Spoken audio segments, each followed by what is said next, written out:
Big boss അതാണ് ഇന്ന് ഏറ്റവും കൂടുതൽ മലയാളികൾ ചർച്ച ചെയ്യുന്ന ഒരു TV ഷോ എന്ന് പറയുന്നത്.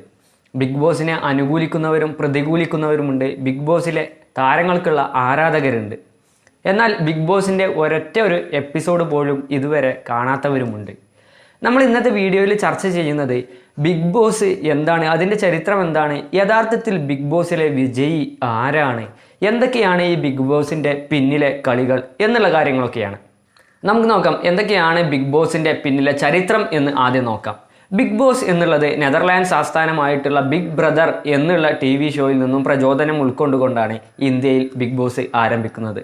2006 സോണി TVയിലാണ് ആദ്യമായിട്ട് ബിഗ് ബോസ് തുടങ്ങിയത്. അർഷാദ് വർസിയായിരുന്നു അന്നത്തെ ഹോസ്റ്റ് എന്ന് പറയുന്നത്. എന്നാൽ ബിഗ് ബോസ് സീസൺ 5 ശില്പ ഷെട്ടി വിജയിച്ചതോട് കൂടിയിട്ടാണ് ഇന്ത്യയിൽ ബിഗ് ബോസ് വളരെയധികം തരംഗമായി മാറിയതും വൈറലായി മാറിയതും എന്ന് വേണമെങ്കിൽ പറയാം. ബിഗ് ബോസിൻ്റെ പിന്നീടുള്ള അധിക സീസണിലും ബിഗ് ബോസിൻ്റെ മുഖം എന്ന് പറയുന്നത് സൽമാൻ ഖാൻ ആയിരുന്നു. സൽമാൻ ഖാനെ കൂടാതെ അമിതാഭ് ബച്ചൻ, അതുപോലെ തന്നെ സഞ്ജയ് ദത്ത് തുടങ്ങിയവരെല്ലാം തന്നെ ഹോസ്റ്റായിട്ട് ഈ ഒരു ബിഗ് ബോസിൽ വന്നിട്ടുണ്ടായിരുന്നു.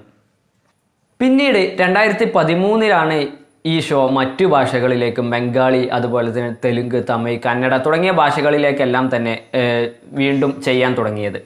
ഇന്ത്യയിൽ ഇന്നിപ്പോൾ ബിഗ് ബോസ് പ്രധാനമായും ചെയ്യുന്നത് റിലയൻസിൻ്റെ കീഴിലുള്ള വയാക്കോം 18 അതുപോലെ തന്നെ ഡിസ്നി സ്റ്റാറുമാണ് ഇന്ത്യയിൽ ഇന്ന് ബിഗ് ബോസ് ചെയ്യുന്നത്. ഇതുകൂടാതെ തന്നെ ഇന്ത്യയിൽ സൗത്ത് ഇന്ത്യയിലേക്ക് ബിഗ് ബോസ് വരുന്നത് ഏകദേശം 2017 തെലുങ്കിൽ ജൂനിയർ NTRും അതുപോലെ തന്നെ തമിഴിൽ കമൽഹാസനും അതുപോലെ തന്നെ മലയാളത്തിൽ മോഹൻലാലുമായിരുന്നു ബിഗ് ബോസിൻ്റെ ഹോസ്റ്റുകളായിട്ട് വന്നിട്ടുണ്ടായിരുന്നത്. ഇനി നമുക്ക് മലയാളത്തിലെ ബിഗ് ബോസിനെ കുറിച്ച് നോക്കാം. മലയാളത്തിലെ ബിഗ് ബോസ് ഏകദേശം 2019-20 കാലഘട്ടത്തിലാണ് ബിഗ് ബോസ് ആരംഭിക്കുന്നത്. 19, 20, 21, 22 എന്നീ വർഷങ്ങളിലായിട്ട് 4 സീസൺ ഇന്നിപ്പോൾ മലയാളത്തിൽ ബിഗ് ബോസ് പിന്നിട്ടിട്ടുണ്ട്. മലയാളത്തിലെ ബിഗ് ബോസ് പ്രധാനമായും ഷൂട്ട് ചെയ്യുന്നത് മുംബൈ ഫിലിം സിറ്റിയിലാണ്. ഇനി ഈ ഒരു ബിഗ് ബോസിൻ്റെ പ്രവർത്തനം എങ്ങനെയാണ് ബിഗ് ബോസിലെ ഗെയിമുകൾ, എങ്ങനെയാണ് ഇതിൽ വിജയിയാകുന്നത് എന്നുള്ള കാര്യങ്ങളൊക്കെ നമുക്ക് നോക്കാം. ബിഗ് ബോസ് നമുക്കറിയാം, ബിഗ് ബോസിലെ മത്സരാർത്ഥികളെ ഈ ബിഗ് ബോസ് ഹൗസ് എന്ന് പറയുന്ന ഒരു സ്ഥലത്ത് മറ്റ് പുറം ലോകത്തു നിന്നെല്ലാം വിട്ട് ഇവിടെ ഒരു ഐസൊലേറ്റഡ് ആയിട്ട് താമസിപ്പിക്കുകയാണ് ചെയ്യുന്നത്. ഇവർക്ക് സീസൺ കഴിയുന്നത് വരെ പുറം ലോകവുമായിട്ട് പ്രത്യേകിച്ച് ബന്ധം ഒന്നും ഉണ്ടായിരിക്കുകയില്ല. ഇങ്ങനെ ബിഗ് ബോസിലെ മത്സരാർത്ഥികൾക്ക് നിരവധി ടാസ്കുകളും കോമ്പറ്റീഷനും എല്ലാം തന്നെ ഈ ബിഗ് ബോസ് എന്ന് അറിയപ്പെടുന്ന, പ്രത്യേകിച്ച് മലയാളത്തിൽ അത് മോഹൻലാലാണ്, ഈ ബിഗ് ബോസ് ആണ് ടാസ്കുകളും കോമ്പറ്റീഷനും എല്ലാം കൊടുക്കുന്നത്. ഇങ്ങനെ കോമ്പറ്റീഷനും ടാസ്കുകളും ചെയ്യുക, അതുപോലെ തന്നെ ഹൗസ് വർക്കുകൾ ചെയ്യുക, ഇങ്ങനെയുള്ള കാര്യങ്ങളാണ് ഈ മത്സരാർത്ഥികൾ ചെയ്യേണ്ടതായിട്ടുള്ളത്. ഇവരെ നിരന്തരം TV ക്യാമറകൾ ഉപയോഗിച്ചും മൈക്രോഫോൺ ഉപയോഗിച്ച് ഇവരുടെ ഓഡിയോയും വീഡിയോയും എല്ലാം തന്നെ റെക്കോർഡ് ചെയ്തിട്ട് അതാണ് സംപ്രേഷണം ചെയ്യുന്നത്. ഇത്തരത്തിൽ ഓരോ ആഴ്ചയും ഇത്തരത്തിൽ സംപ്രേഷണം ചെയ്ത എപ്പിസോഡുകളിൽ നിന്നും ബിഗ് ബോസ് ഒരു ദിവസം വരികയും അതിൽ നിന്നും ഈ മത്സരാർത്ഥികൾ തന്നെ നിർദ്ദേശിക്കുന്ന ഒരാളെ ബിഗ് ബോസിൽ നിന്നും പുറത്താക്കുകയുമാണ് ചെയ്യുന്നത്. ഇങ്ങനെ പുറത്താക്കുന്ന ആളെ രക്ഷിക്കാനായിട്ട്, സേവ് ചെയ്യാനായിട്ട് ഇവരുടെ ആരാധകർക്ക് വോട്ട് ചെയ്ത് ഇവരെ സേവ് ചെയ്യാവുന്നതാണ്. ഈ ഒരു സമയത്താണ് ആർമികൾ ജനിക്കുന്നത്. നമുക്കറിയാം, രജിത്ത് ആർമിയും റോബിൻ ആർമിയും എല്ലാം തന്നെ ഇത്തരത്തിലാണ് ആർമികൾ ജനിച്ചിട്ടുള്ളത്.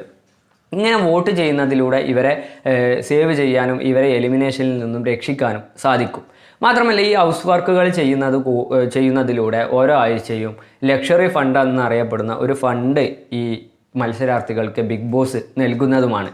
ഇങ്ങനെയുള്ള ഒരു രീതിയാണ് ഇത് ഈ ബിഗ് ബോസിലെ മത്സരക്രമം എന്ന് പറയുന്നത്. ഇത്തരത്തിൽ ഓരോ ആഴ്ചയിലും ആളുകൾ എലിമിനേറ്റ് ആവുകയും ഇങ്ങനെ എലിമിനേറ്റ് ആകുന്ന ആളുകളിൽ നിന്നും ഏറ്റവും അവസാനം ലാസ്റ്റ് മാൻ സ്റ്റാൻഡിങ് ആവും ഈ ഒരു ബിഗ് ബോസിലെ വിജയി എന്ന് പറയുന്നത്. നമുക്കറിയാം, മലയാളത്തിലെ ബിഗ് ബോസ് 4 എപ്പിസോഡുകൾ പിന്നിട്ടു. മലയാളത്തിലെ ബിഗ് ബോസിലെ ആദ്യത്തെ വിജയി എന്ന് അറിയപ്പെടുന്നത് സാബുമോൻ എന്നറിയപ്പെടുന്ന തരികിട സാബു ആയിരുന്നു. 2020 ബിഗ് ബോസ് കൊറോണ കാരണം ഒഴിവാക്കേണ്ടതായിട്ട് വന്നു. 2021 ബിഗ് ബോസിലെ വിജയി മണിക്കുട്ടനായിരുന്നു. 2022 ഏറ്റവും അവസാനം മലയാളത്തിലെ ബിഗ് ബോസിലെ ആദ്യത്തെ വനിതാ വിജയിയായിട്ടാണ് ദിൽഷ മാറിയിട്ടുള്ളത്. അപ്പോൾ ഇതാണ് ബിഗ് ബോസിൻ്റെ ചരിത്രവും അതുപോലെ തന്നെ ബിഗ് ബോസിലെ എങ്ങനെയാണ് അതിൻ്റെ മത്സരക്രമം എന്നുള്ള കാര്യങ്ങളൊക്കെ തന്നെ. മാത്രമല്ല ബിഗ് ബോസിൻ്റെ ആകെ ഒരു ബജറ്റ് എന്ന് പറയുന്നത് 50 ലക്ഷം മുതൽ 1 കോടി വരെയാണ് മലയാളത്തിൽ വരുന്നത്. ഇതിൽ നിന്നും ഇതിൻ്റെ എത്രയോ ഇരട്ടി വരുമാനമാണ് ഇതിൻ്റെ നിർമ്മാതാക്കൾക്കും അതുപോലെ തന്നെ സംപ്രേഷണ അവകാശമുള്ള മലയാളത്തിലാണെങ്കിൽ ഡിസ്നി സ്റ്റാർ കമ്പനിക്കും എല്ലാം ലഭിക്കുന്നത്. അതുകൊണ്ട് തന്നെയാണ് ബിഗ് ബോസ് OTT എന്നറിയപ്പെടുന്ന OTTക്ക് മാത്രമായിട്ട് കരൺ ജോഹർ ഹോസ്റ്റ് ചെയ്യുന്ന ബിഗ് ബോസ് OTT വയാക്കോം 18 തുടങ്ങിയിട്ടുള്ളത്. അപ്പോൾ ഇതാണ് ബിഗ് ബോസിനെ കുറിച്ച് പറയാനുള്ളത്. എന്താണ് ബിഗ് ബോസിനെ കുറിച്ച് നിങ്ങളുടെ അഭിപ്രായം? വീഡിയോക്ക് താഴെ കമൻ്റായി രേഖപ്പെടുത്തുക.